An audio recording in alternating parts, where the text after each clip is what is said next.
Tamil Nadu Chief Minister Jayalalithaa has suffered a cardiac arrest and is in the ICU at Chennai's Apollo Hospital. A statement was released by the hospital earlier on Sunday evening. They have said that a team of experts is taking care of her. Jayalalithaa has, of course, been in hospital for various reasons since September this year. And ironically, earlier today, her party, the AIADMK, had issued a statement saying that she had completely recovered and that, in fact, would be back at work soon. Viswanathan is joining us now on the phone line for more on that big story. Vasu, what exactly do we know about her health? Well, I think, Nidhi, as always, reporting on this story has been confirmed or confined to largely the official releases of the hospital because of the sensitivity surrounding Jayalalithaa. And so in this case too, what we are going with simply at this stage is the statement which you summarized, which says that she's had this cardiac arrest and she is undergoing care by that same trilogy of doctors who was treating her earlier, which is a cardiac specialist, a pulmonologist, which is a lung specialist, and an intensivist. So obviously from this we can infer that she was earlier taken to not a general ward but a specialized care ward within the hospital, and she's been now moved back to the intensive care unit where she is now under close observation. There are all sorts of rumors doing the rounds about her health, Nidhi, and we know this of last time as well, but we're not going to put that on air. But obviously, this is a setback, as you mentioned. She clearly had recovered well enough for the hospital administrators to say that she can be taken home at any time and place of her choosing.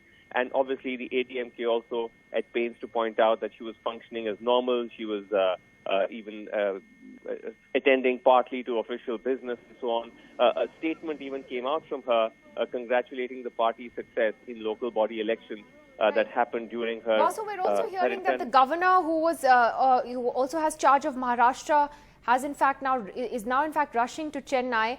Home Minister Rajnath Singh has spoken to the governor, asked about how Jayalalithaa is doing. So the governor is going there. And we have already pictures of supporters who've gathered outside the hospital in Chennai, waiting to hear more news.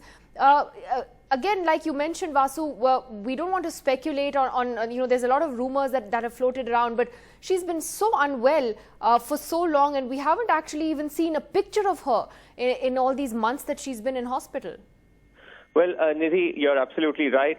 These are the reports that we've been hearing, that Governor Vidyasagar Rao has left for Chennai and is expected to land there fairly soon.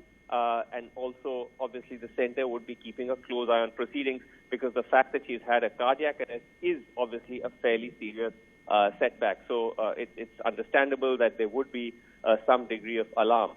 Now, Nidhi, one has to understand that while she did make some sort of an almost near miraculous turnaround, according to hospital bulletins, the conditions for which she was admitted, as we know, were fairly severe. She had multi-organ complications involving her heart, her lungs. She had a sort of a chest infection. Septicemia was spoken about. There were experts flown in from England to keep an eye on her. So she was in a fairly complex spiral of health from which she seemed to have emerged. But I suppose she wasn't entirely out of the woods, and now we have a situation where she's back in the ICU with a cardiac arrest. So obviously a fairly worrying turn of events for her.